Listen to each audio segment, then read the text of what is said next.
محترم بزرگوں بھائیوں، ارادہ یہ تھا کہ آپ حضرات کو کچھ کام کی اور تاریخی باتیں اور یہ بات کہ ہمیں اس ساری تحریک کی گفتگو اور بات سے کیا سبق لینا ہے اور کیا نتیجہ ہمیں اخذ کرنا ہے، ہمارا کیا اگلا پروگرام ہے، ہماری ذمہ داری کیا ہے، اس کے تعلق سے بات تفصیل ہو. لیکن وقت اتنا نہیں بچا ہے، نہ اتنی چستی اور ہمارے اندر شوق رہ گیا ہے باقی فی الحال. لیکن آپ سے ایک دردمندانہ ایک گزارش اپیل ہے کہ تھوڑی دیر کے لیے 20 سے 25 منٹ آپ حضرات مجھے برداشت کر لیں. ممکن ہے کچھ کام کی باتیں ذہن میں ہیں، کیونکہ تھوڑا لکھنے پڑھنے کا میرا کام ہے. بغیر کسی چاپلوسی اور تملق میں کہنا چاہتا ہوں کہ تاریخ اتنی لمبی ہے، اگر اس کو بیان کیا جائے، اس سے کچھ نتائج اخذ کرائے جائیں یا قربانیاں بیان کی جائیں تو بلا مبالغہ اس کے لیے کئی دن کے کئی گھنٹوں کے پروگرام کی ضرورت ہے، وہ بھی بہت اختصار کے ساتھ اور مختصراً اجمالی طور سے باتیں ہمارے سامنے آ سکتی ہیں. بہرحال امید ہے آپ حضرات توجہ سے سنیں گے انشاءاللہ. مختصر بات ہے. الحمدللہ الحمدللہ کفا وسلام علی عبادہ الذین اصطفى، اما بعد فاعوذ باللہ من الشیطان الرجیم، بسم اللہ الرحمن الرحیم. لقد کان لکم فی رسول اللہ اسوۃ حسنہ، صدق اللہ العظیم. محترم بزرگوں، عزیز بھائیوں اور پیارے بچوں ذرا سا خاموشی اختیار کر لو اللہ کے واسطے. بچوں، اگر شیرینی لینی ہے تو خاموش ہو جاؤ، ورنہ آپ کو گھر میں دیا جائے گا پھر ایسے ہی. قرآن تو تمہارا ہو ہی گیا ہے.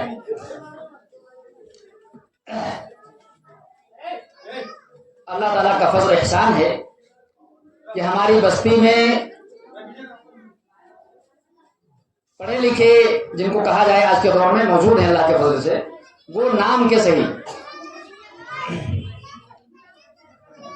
بہرحال آپ حضرات کو جو زحمت دی گئی آج کے دن، اور میری خواہش اور چاہت یہ تھی کہ ہماری بستی کا ہر نوجوان اور ہر شخص یہاں حاضر ہو تاکہ ان سے کچھ کام کی، کچھ زندگی کے میدان میں جو ہماری ذمہ داریاں بنتی ہیں اس کے تعلق سے کچھ بات کی جا سکے، تاکہ ہم اپنی ذمہ داری ادا کر سکیں.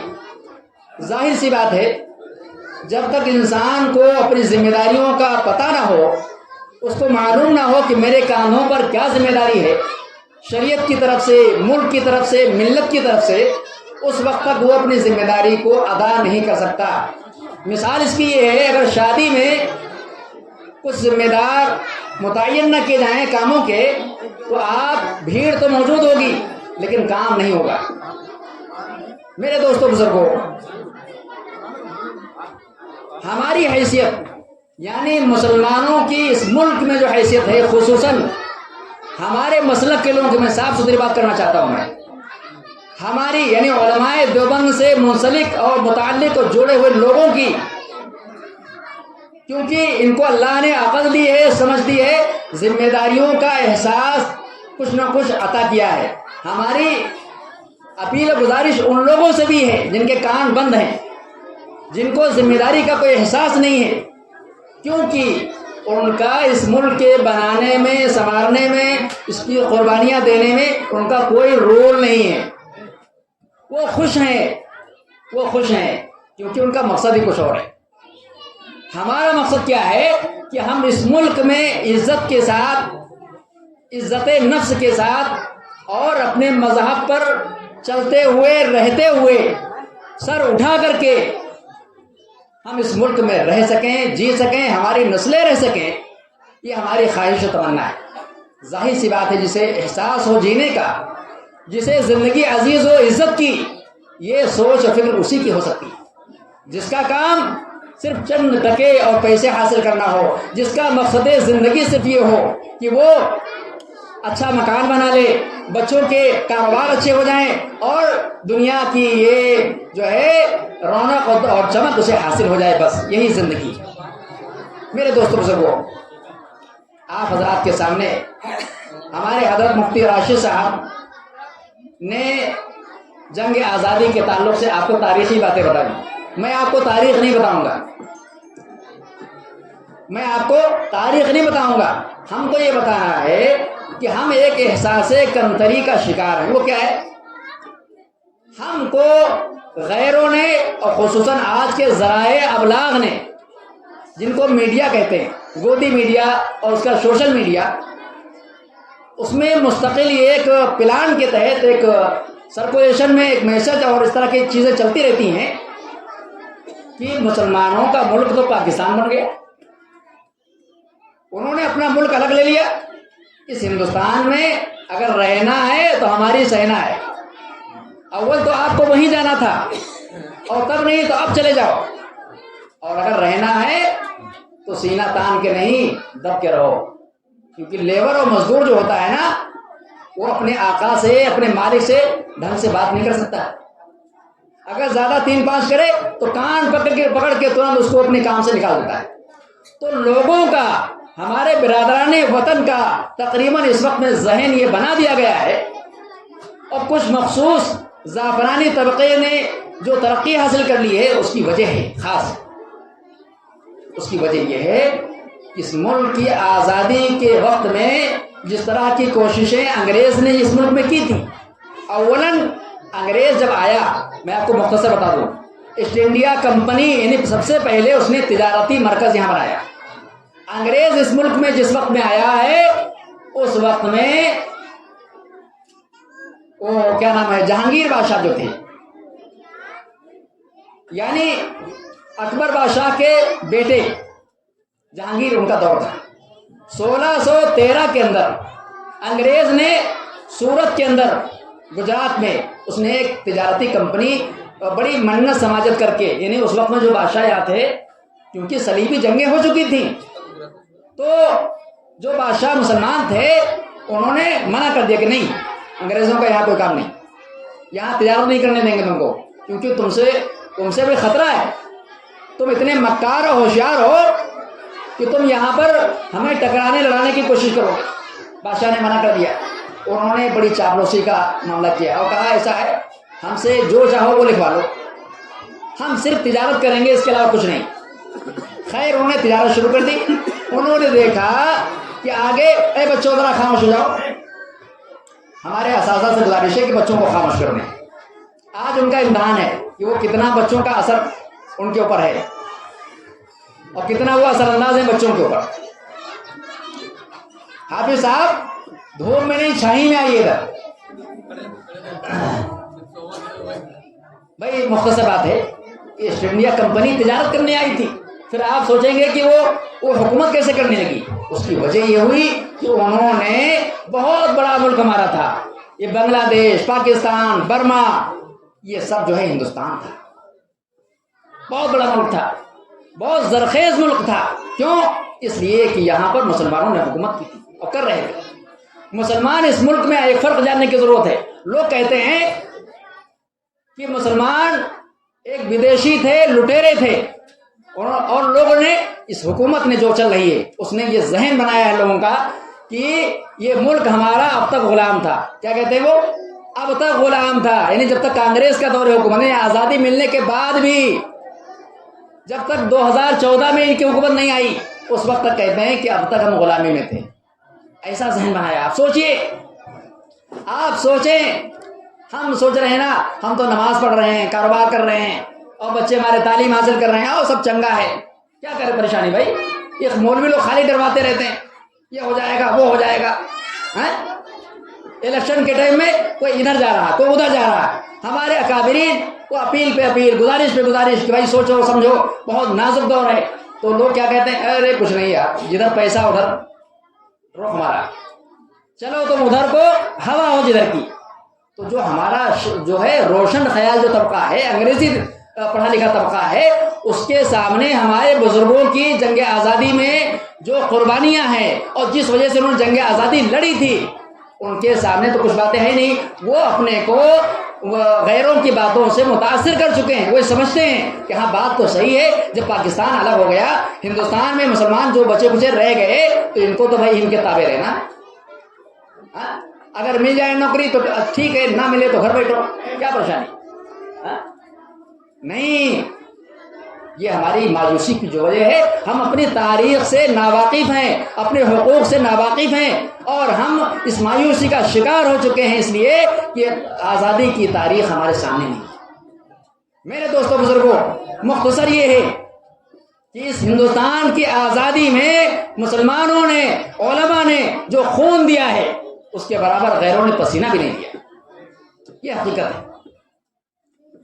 آج ہمارے درمیان مستند اور معتبر تاریخیں اردو کے اندر بھی, انگریزی کے اندر بھی, ہندی میں بھی موجود ہیں, لیکن جو نصاب اسکولوں کا, کالجوں کا جو کتابیں مشہور کر دی گئی ہیں, پڑھائی جاتی ہیں, وہ بڑی ہوشیاری کے ساتھ اس تاریخیں بدل دی گئی. اس میں لڑاؤ بھڑاؤ کا فارمولا چلا دیا گیا ہے. انگریز کا ایک فارمولا تھا, ڈیوائڈ اینڈ رول, یعنی لڑاؤ اور حکومت کرو, لڑاؤ اور حکومت کرو کی پالیسی انہوں نے اپنائی ہندوستان میں. اور یاد رکھیے تاریخی بات, اس ہندوستان میں جس وقت میں انگریزوں کا دور حکومت لمبا چلا ہے, 250 سال کا اثر ہے. 250 سال, 150 سال تقریباً ایسٹ انڈیا کمپنی نے حکومت کی. یہ بھی جاننے کی بات تاریخی. 1857 میں جب غدر ہوا, جس کو ہم جہاد آزادی کہتے ہیں, جس میں ہمارے علماء دیوبند, یہ ہمارے مسلک کی بات ہے, ہمارے علماء دیوبند نے جو قربانی دی ہے, جس کے رہنما اور لیڈر فوج کا جنرل کے لیجیے وہ کون تھا, وہ جو ہے حاجی امداد اللہ صاحب مہاجر مکی رحمۃ اللہ علیہ. بزرگ تھے, اللہ والے تھے. لوگ سوچتے ہیں بزرگوں کا کام تو, اور مولویوں کا کام تو مسجد سنبھالنا ہے خالی, بس یہ سیاست میں اور دنیا کی باتوں میں دخل کیوں دیتے. آج لوگوں کا ذہن بنایا گیا. یہ انگریزوں کی پالیسی تھی کہ لوگوں کا, مسلمانوں کا رشتہ جو ہے ان مولویوں سے کاٹ دو, ملا سے کاٹ دو, تاکہ ان کو ان کی جو ہے غیرت ایمانی اور اسلامی, اور ان کی ملت نے اور ان کی شریعت نے مسلمانوں کو جو زندہ رہنا آزادی کے ساتھ سکھایا ہے, وہ ان کا جذبہ سرد پڑ جائے. میرے دوستوں بزرگوں, یہ بڑی پالیسی کا کام ہوا ہے. میں آپ کو بتا دوں کہ 1857 میں ہمارے علماء کرام نے جو آخری لڑائی لڑی, کیا لڑی, آخری لڑائی. اس سے پہلے کیا ہوا, ہمارے بزرگوں میں سے شاہ عبد العزیز رحمۃ اللہ علیہ نے جب فتویٰ دیا, تقریباً 1857 سے بہت پہلے, یہ تقریباً 1700 کی بات ہے, سمجھ رہے ہیں. اس وقت میں فتویٰ دیا تھا کہ یہ ملک, یہ مولوی کا ذہن ہو سکتا ہے جس نے کہا کہ دیکھو اصل جو ہے وہ دکھتا ہے وہ نہیں ہوتا ہے, اندر سے جو پاور ہوتا ہے وہ اصل ہوتا ہے. سمجھ رہے ہیں. بہادر شاہ ظفر 1857 سے پہلے بھی اس ملک میں انگریزوں نے دکھایا کہ دیکھو, اسٹیچو بنا کے رکھ دیا ان کا کہ دیکھو مسلمان خالی پریشان ہیں, مولوی خالی تنگ کرتے ہیں لوگوں کو, دیکھو بادشاہ یہاں کا تو یہ مسلمان ہی ہے. ہم نے کہاں بدلا بھائی؟ جیسے لوگ ہم کو کہہ رہے ہیں کہ ہم نے سمویدھان کہاں بدل دیا, ہم نے ملک کہاں بدل دیا, سب تو وہی ہے. دیکھو الیکشن ہوا اور سب جیت گئے. لوگ کہتے ہیں کہ فلاں آئیں گے تو یہ ہو جائے گا, وہ خالی ڈروا رہے ہیں لوگ. میرے دوستوں بزرگوں, یہ ہوشیاری ہوتی ہے. یہ کیا ہے, یہ ہوشیاری ہے. اور جو دور اندیش لوگ ہوتے ہیں, اور دور اندیش کون ہوتا ہے, ہمارا عقیدہ ہے کہ سب سے زیادہ دور اندیش تو مومن ہوتا ہے, اور مومنوں میں بھی جو بزرگان دین ہوتے ہیں, علماء ہوتے ہیں, ان کو اللہ تعالیٰ وہ دماغ اور ذہن دیتے ہیں کہ جو بہت دور سے دیکھتے ہیں, کیونکہ وہ اللہ کے نور سے دیکھتے ہیں. مختصر یہ, ہمارے علماء نے جب دیکھ لیا کہ اس ملک پر دھیرے دھیرے انگریزوں کا تسلط ہو چکا ہے, قبضہ ہو چکا ہے, کیونکہ بات ان کی چلتی ہے, بات ان کی مانی جا رہی ہے, تو دیکھنے میں تو بادشاہ ضرور ہے. اور انگریز نے کہا بھی کہ دیکھو ملک ہمارا, ملک جو ہے کمپنی کا, اور بادشاہ کون, بادشاہ بہادر شاہ ظفر, حکم ہمارا. آپ بتائیے حکم اصل ہے کہ بادشاہ دکھنے والا اصل ہے؟ پردھان تو آج کل کوئی ہو جاتا ہے اور چلا کوئی رہا پردھانی. ہمارے سامنے ہے نمونہ. تو علماء نے دیکھا کہ یہ انگریز کا دھوکہ ہے. کیا ہے؟ انگریز کا دھوکہ ہے. ہمارے علماء نے آخری جو ہے زور لگایا مغل تاجدار بہادر شاہ ظفر کے اوپر، اور اس سے بھی پہلے سید احمد شہید رحمۃ اللہ علیہ نے بڑے پلان کے تحت آپ نے، کیونکہ لاہور کے علاقے میں، سرحدی علاقے میں یہ سکھ اور پنجابیوں نے مسلمانوں کے ساتھ بہت ظلم و زیادتی کا معاملہ کر رکھا تھا. وہاں انہوں نے پہنچ کر کے، اور اصل مقصد تھا انگریزوں سے اس ملک کو آزاد کرانا، لیکن آپ نے سوچا ایک علاقے سے باہر نکل کر کے ہم جب ہندوستان کے خلاف پلان کریں گے. بہرحال 1857 میں ہمارے لوگوں نے قربانی دی، اور ہمارے اکابرین میں سے مولانا رشید احمد گنگوہی رحمۃ اللہ علیہ، انہوں نے 6 مہینے کی جیل کاٹی. مولانا قاسم نانوتوی رحمۃ اللہ علیہ، یہ جو ہے ان کو جیل تو نہیں ہوئی، لیکن آپ جو ہے وہ رہے، نظر بند رہے اور لوگوں سے ہٹ کر کے رہے. خیر، ہمارے علماء نے جن کے دل میں جذبہ تھا قوم کی آزادی کا، انہوں نے 1800 جب دیکھا کہ اب جنگ ہم ہار گئے ہیں اور حاجی امداد اللہ صاحب کو اس ملک سے باہر ان کو ہجرت کرا دی گئی، مکہ شریف چلے گئے. خیر، ہمارے علماء نے سوچا کہ ہم کو یہی رہنا ہے لیکن اسلام زندہ رہے، اس کے لیے کیا کرنا ہے؟ ہمیں مدرسے کو سنبھالنا ہے. تو 1866 میں جب ملک کی آزادی کی لڑائی فیل ہو گئی، ناکامی ہو گئی، تو مدرسہ سنبھال لیا، خانقاہ سنبھال لیا ہمارے بزرگوں نے. اور دیکھیے سب سے بڑا کام کیا ہوتا ہے؟ افراد سازی، یعنی انسان تیار کرنا. انسان کام کا تیار ہو جائے گا، وہ سارے کام خود بخود کر لے گا. ایک مستری جب تیار ہو جاتا ہے تو لاکھ یعنی ہزاروں سینکڑوں گاڑیاں بنانا، جو بھی کام کرنا ہے وہ کرنا چلا جائے گا. اصل کام مردم سازی، افراد سازی. آپ کو بتا دوں کہ دیوبند کا جو مدرسہ مشہور ہوا وہ کس لیے مشہور ہوا؟ اس کا کام مسلمانوں کے اندر دینی روح کو زندہ کرنا تھا اور آزادی کی لڑائی کو آگے بڑھانا تھا. مولانا قاسم نانوتوی رحمۃ اللہ علیہ کے شاگرد خاص، جن کو حضرت شیخ الہند رحمۃ اللہ علیہ کہا جاتا ہے، جنہوں نے تحریک ریشمی رومال چلائی جس کو کوئی نظر انداز نہیں کر سکتا، انہی کے شاگرد خاص مولانا عبید اللہ سندھی، جنہوں نے کابل میں جا کر کے ہندوستان کو آزاد کرانے کا وہ پلان تیار کیا. اگر وہ فیل نہ ہو گیا ہوتا یہ ملک اسی وقت میں آزاد ہو جاتا. بہرحال بڑی قربانی، بڑی محنتیں اس ملک کے آزاد کرانے میں ہوئی ہیں. میرے دوستوں بزرگوں، میں آگے بڑھ کر کے آخری مرحلے میں آتا ہوں اور اس سے کچھ سبق میں آپ کو دے کر کے بات ختم ہوگا. بہرحال ہوتے کرتے کانگریس بنی. یہ 1985 کے اندر 1885 کے اندر کانگریس بنی. کانگریس کو بنانے والا انگریز نے بنایا. اور آپ کو بتا دیں 5000 سے زیادہ انگریز اس ملک میں نہیں رہے. 5000 لوگ تھے جنہوں نے پورے ملک کو اکیلے سنبھال رکھا تھا. کیوں؟ ان کا طریقہ یہ تھا کہ ذات برادری کا ملک ہے، مختلف مذہبوں کا ملک ہے، ان کو آپس میں ٹکرا دو، لڑا دو. اس کے لیے انہوں نے باقاعدہ پلان کے تحت کتابیں تیار کرائیں اور اس میں انہوں نے خورد بورد کر کے ادھر سے ادھر کر دیا، اور ہندوؤں کو مسلمانوں کو ہندوؤں سے آپس میں لڑانے بھڑانے کا انہوں نے کام کیا. اس طرح سے وہ آج جو ہے کامیاب رہے. میرے دوستو بزرگوں، پھر کیا ہوا؟ 1985 میں یہاں کے علماء نے اور غیر مسلموں نے، یاد رکھیے 1857 کی جنگ آزادی میں زیادہ اہم رول علماء کا تھا. وہ الگ بات ہے، غیر مسلموں نے بھی ساتھ دیا. اس کی وجہ تھی کیونکہ انگریز جو کارتوس استعمال کرتا تھا اس میں گائے کی چربی کا استعمال تھا. تو ہندوؤں نے کہا یہ تو ہمارے لیے بھی خطرہ ہے. ان کو ایک موقع مل گیا، جذبات میں لا کر کے ان کو شامل کیا گیا.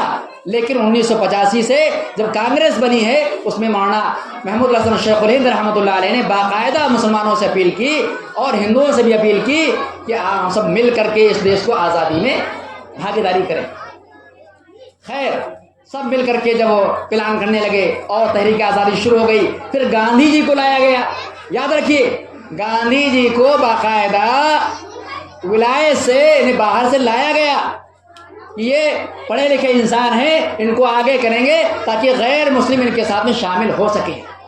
آزادی کی لڑائی کا خاص مقصد جو تھا اور جو جذبہ ایمانی اور جو اسلام کو بچانے کا معاملہ تھا وہ مسلمانوں کا تھا. غیروں کو تو آگے کیا گیا تھا، مقصد کیا تھا؟ کسی طرح سے کام ہو جائے، کسی طرح سے ملک آزاد ہو جائے، کیونکہ غیر مسلم زیادہ تھے، مسلمان کم تھے، اور غیر مسلموں اور مسلمانوں کو لڑا کر کے انگریز ہی جہاں پر قبضہ کر رہا تھا اور قبضہ جمائے ہوئے تھا۔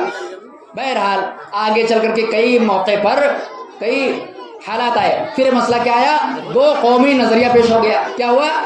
یہ بھی انگریز کا معاملہ تھا۔ آخر بات، دو قومی نظریہ، یعنی مسلمان الگ قوم ہے اور غیر مسلم ہندو الگ قوم ہے، اور یہ دونوں ایک ساتھ نہیں رہ سکتے، یہ دونوں ایک ساتھ نہیں رہ سکتے۔ انگریز نے دیکھا کہ ایسا ہے، اگر ملک چھوڑنا پڑے تو ایسا کرو، ان کو دو ٹکڑے میں کر دو، ان کو دو الگ قوم بنا دو، تاکہ آپس میں لڑتے رہے، ان کی طاقت ختم ہو جائے۔ اور یاد رکھیے، جس وقت میں آزادی کی تحریک ہندوستان میں چل رہی تھی، اس وقت میں خلافت عثمانیہ ٹوٹ کر کے ٹکڑے ٹکڑے ہو چکی تھی۔ وہ کرنے والا یورپ تھا، برطانیہ تھا، انگریز تھا، اور انگریز نے اور روس نے سارے عالم اسلام پر قبضہ کر لیا تھا، یاد رکھیے۔ اور جس وقت میں آزادی کی تحریک ہندوستان میں چلی ہے، علماء نے قربانیاں دی ہیں، یہ ملک ہندوستان آزاد ہوا تو ہوا ہی، اس کے ساتھ میں وہ علاقے بھی اور وہ ملک بھی آزاد ہو گئے جس پر برطانیہ نے قبضہ کر لیا، یہ فائدہ حاصل ہوا۔ بہرحال یہ بہت نیکی کا کام اور بڑی محنت کا کام۔ دیکھیے، بات کر لینا بہت آسان ہے، قربانیاں دینا، جیلوں میں جانا، اور وہاں کی مشقتیں، وہاں کی تکلیفیں، اپنے بال بچوں سے جدا ہو کر کے پیرانہ سالی کے اندر، بڑھاپے کے اندر۔ میں آپ کو مختصر بتا دوں، اسیران مالٹا ایک کتاب ہے، اسیران مالٹا، جس میں حضرت مولانا سید حسین احمد مدنی رحمۃ اللہ علیہ اور ان کے استاد حضرت شیخ الہند رحمۃ اللہ علیہ، یاد رکھیے 70 سال سے زیادہ حضرت کی عمر ہو چکی ہے، لیکن مسلمانوں کی فکر یہ ہے کہ آپ اپنے گھر سے یہ کہہ کر کے روانہ ہو رہے ہیں، گھر والوں کو روتا چھوڑ کے جا رہے ہیں، کیا اے لوگوں، مجھے اپنے گھر سے زیادہ قوم کی فکر ہے۔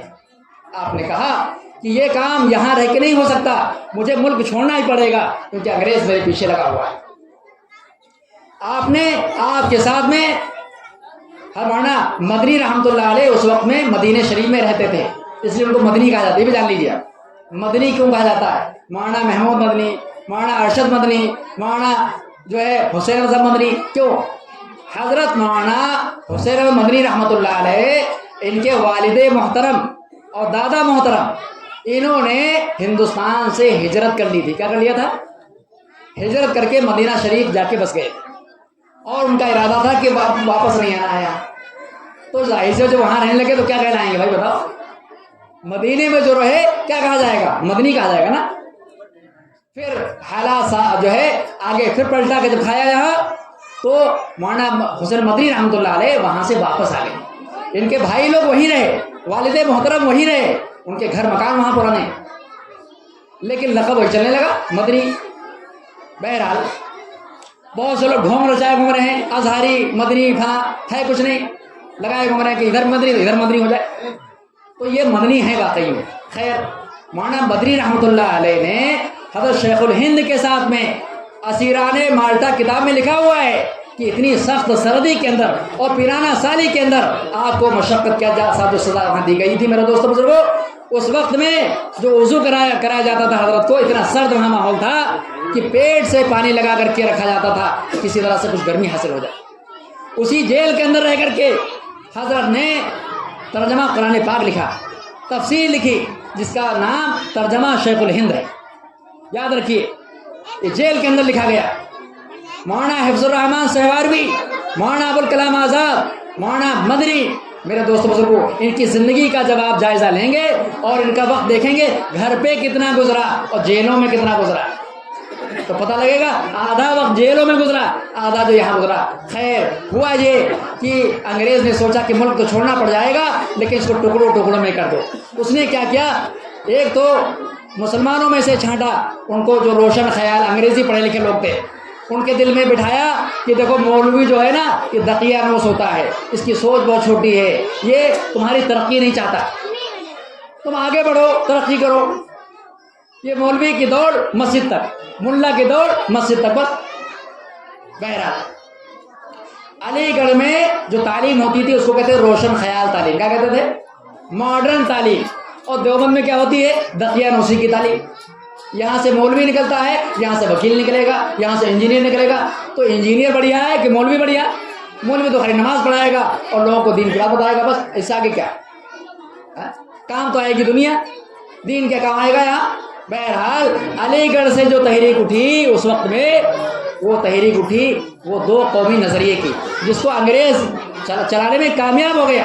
اور آپ کو بتا دیں کہ دیش آزاد ہوتے ہوتے آخر میں 1946 اور 47 کی بات میں آپ کو بتانے جا رہا ہوں. آخر میں اس وقت میں کانگریس کے لوگوں نے، جس کے صدر مولانا ابوالکلام آزاد رحمۃ اللہ علیہ تھے، اور مولانا مدنی رحمۃ اللہ علیہ بھی صدر رہے. حضرت شیخ الہند رحمۃ اللہ علیہ جب واپس آ گئے، مالٹا کی جیل سے واپس آ گئے، تو آپ نے بھی جو ہے صدر بنے اس کے کانگریس کے. بہرحال بڑی قربانیاں دی. حضرت واپس آئے اور اس وقت میں حضرت کی عمر 70 سال سے زیادہ ہے اور جیل کاٹ کے آ رہے ہیں، لیکن آرام نہیں کر رہے ہیں. حضرت آئے پھر میدان عمل میں کود گئے. میرے دوستوں بزرگوں، یہ ہمارے بزرگوں کی قربانیوں کے تو خیر یہ ملک ہمارا آزاد ہوا ہے. ہمارا کام یہ ہے کہ ہم اپنی مایوسی چھوڑیں. اور آخر کی تاریخ تھوڑی مختصر یہ کہ اس وقت میں محمد علی جناح جو تھے، ان کو دین سے کوئی مطلب نہیں تھا. پہلی بات، دین سے کوئی مطلب نہیں تھا، لیکن نعرہ کیا لگتا تھا؟ پاکستان کا مطلب کیا؟ لا الہ الا اللہ. پاکستان کا مطلب کیا؟ لا الہ الا اللہ. ظاہر سی بات ہے ہر مسلمان کو کلمہ سے محبت ہے. وہ کہتے تھے کہ مسلمان اگر رہنا ہے تو پاکستان بنا کے رہنا ہے.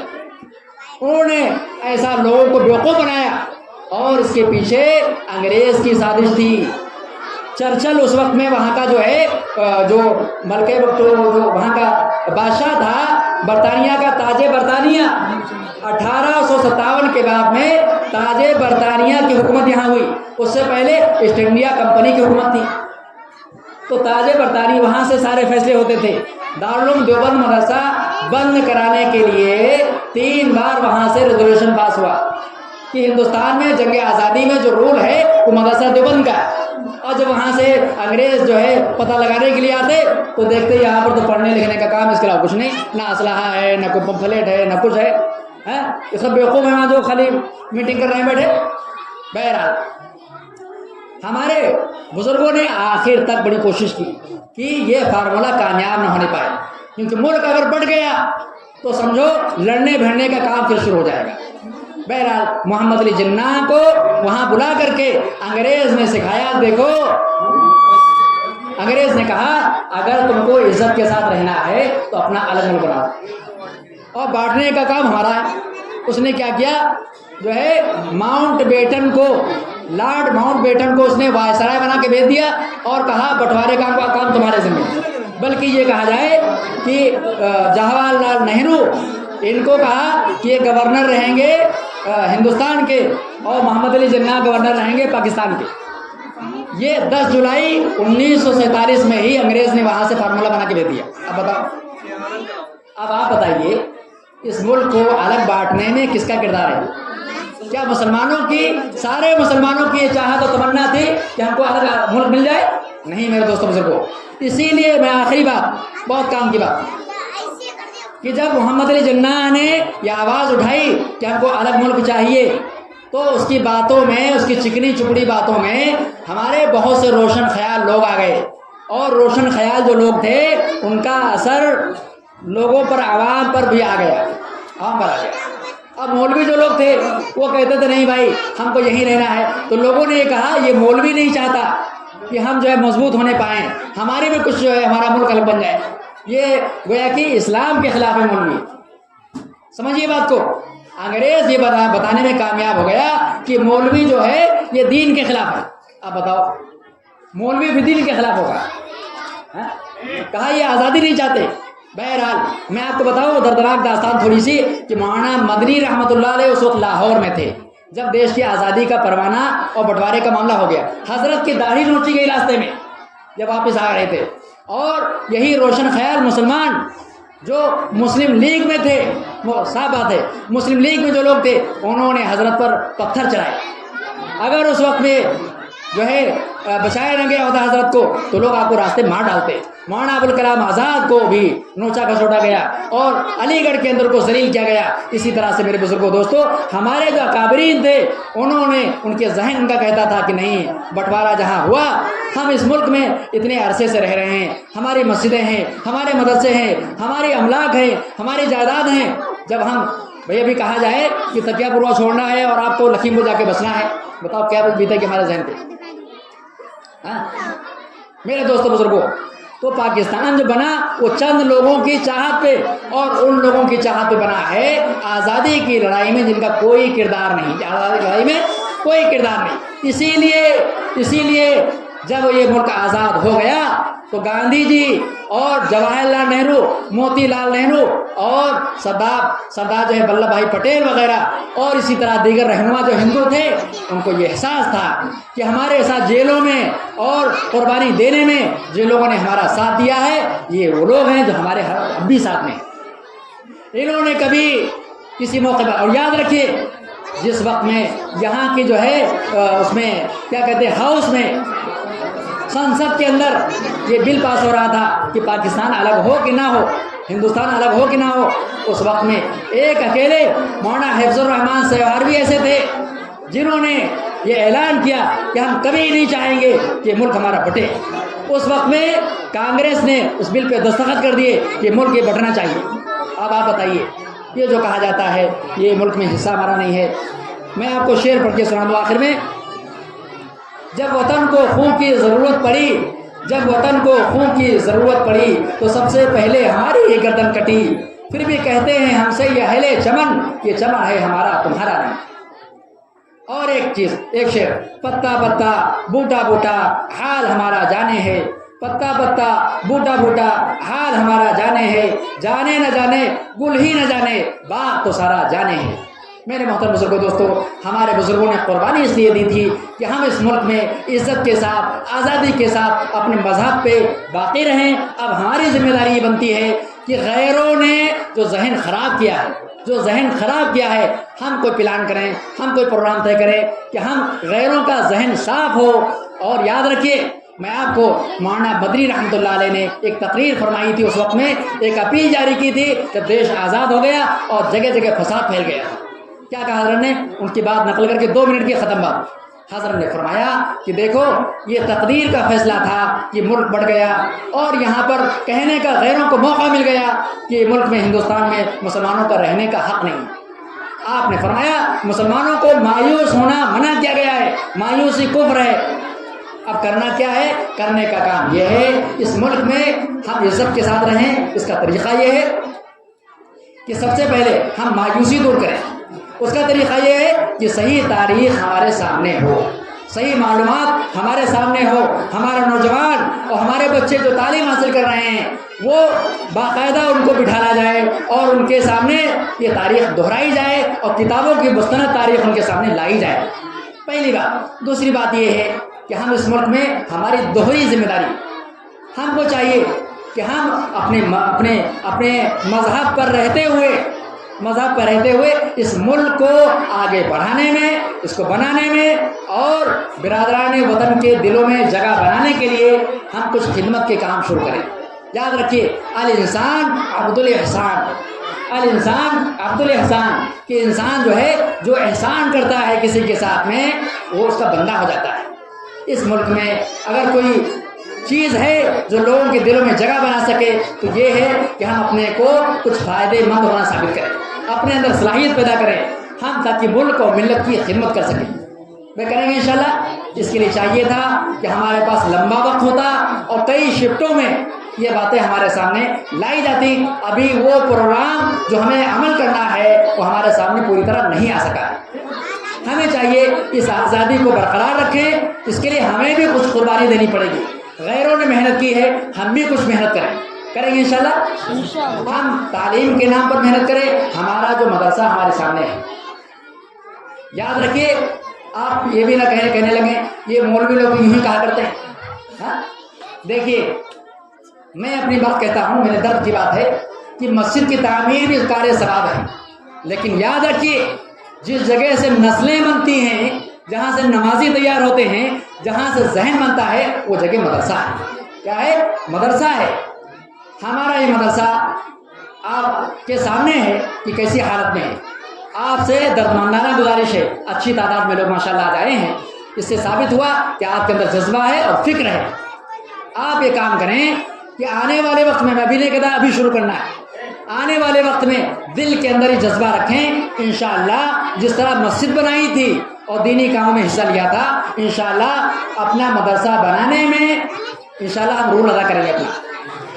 بھائی انشاءاللہ کریں گے نا؟ ہمارے نوجوان ساتھی ہاتھ اٹھا کے بھائی جواب دیں ہمارا انشاءاللہ۔ یہ مدرسہ انشاءاللہ ابھی فی الحال ٹین شیڈ ڈال دیا گیا ہے، ابھی مان لو کم سے کم 1 سال تک اس کو نہیں چھیڑنا ہے، لیکن آپ ابھی سے ذہن بنا لیں کہ ہمارا پیسہ اس کار ثواب میں لگ جائے، جان بچانا نہیں ہے بلکہ اپنے کو آگے بڑھانا ہے انشاءاللہ۔ اللہ تعالیٰ ہم سب کو عمل کی توفیق عطا فرمائے، اور اپنے بچوں کے سلسلے میں سوچے کہ ہمارے بچے جو آپ بیٹھے ہوئے نا، یہ تعداد جو ہے آج زیادہ ہے۔ آپ اور دن میں آ کے دیکھیں، آدھے بچے صرف یہاں ملیں گے آپ کو۔ بچے ہماری بستی کے ہیں لیکن یہ کہاں چلے جاتے ہیں؟ ہم کو دین سے محبت ہی نہیں۔ جب یہاں پر ہندی انگریزی کے ساتھ میں دینی تعلیم مل رہی ہے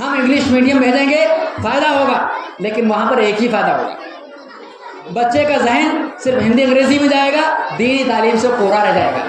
اس لیے اپنے بچوں کا یہاں داخلہ کرائیں، اور ماں باپ سے گزارش ہے کہ اپنے بچوں کا جو ڈریس ہے اسلامی، یہ ڈریس جو چل رہا ہے اس وقت میں، اس میں بچیوں کو جو ٹراؤزر پہنایا جا رہا ہے نا، چلو تم ادھر کو ہوا ہو جدھر کی۔ سب سے بڑی پریشانی جو تھی انگریزوں کے یہاں آنے سے وہ یہ تھی کہ انگریزی تہذیب یہاں پر نافذ ہو گئی۔ زبان نہیں خراب ہوتی ہے، تہذیب خراب ہوتی ہے۔ ہمیں چاہیے ہم اسلامی تہذیب پر چلیں۔ بھائی اس کے لیے اپنا ذہن بنانا پڑے گا نا۔ ہمارے بچے بچیاں جو یہاں پڑھ رہے ہیں، اس میں اکثریت ایسے بچیوں کی ہے جن کا لباس غیر شرعی ہے۔ کیا ہے؟ غیر شرعی ہے۔ لڑکیوں کے لیے، عورتوں کے لیے یہ ٹخنے چھپانا فرض ہے۔ ہماری بچیاں اس میں ہیں، بڑی بڑی بچیاں ہیں جن کے ٹخنے کھلے ہوئے ہیں اور ان کا پیجامہ یہاں سے۔ بتائیے، چست لباس پہننا یہ منع ہے، غلط ہے۔ ہم گزارش کریں گے اپنی ماں بہنوں سے بھی، اگر آواز پہنچ رہی ہے، اپنے بچوں کا ڈریس جو ہے اسلامی ڈریس مولانا صاحب سے معلوم کریں کیا کیسا ہونا چاہیے۔ وہ جمپل جو ہے ڈھیلا ڈالا ہو اور نیچے شلوار ہو، شلوار بھی ڈھیلی ڈالی ہو، ٹخنے بند ہوں، اور ہماری آستین جو ہے یہاں یہ ہمارے جو گٹھا جہاں جوڑ ہے یہ جوڑ تک ہونا چاہیے۔ بھائی کریں گے انشاءاللہ۔ اللہ تعالیٰ ہمیں عمل کی توفیق عطا فرمائے۔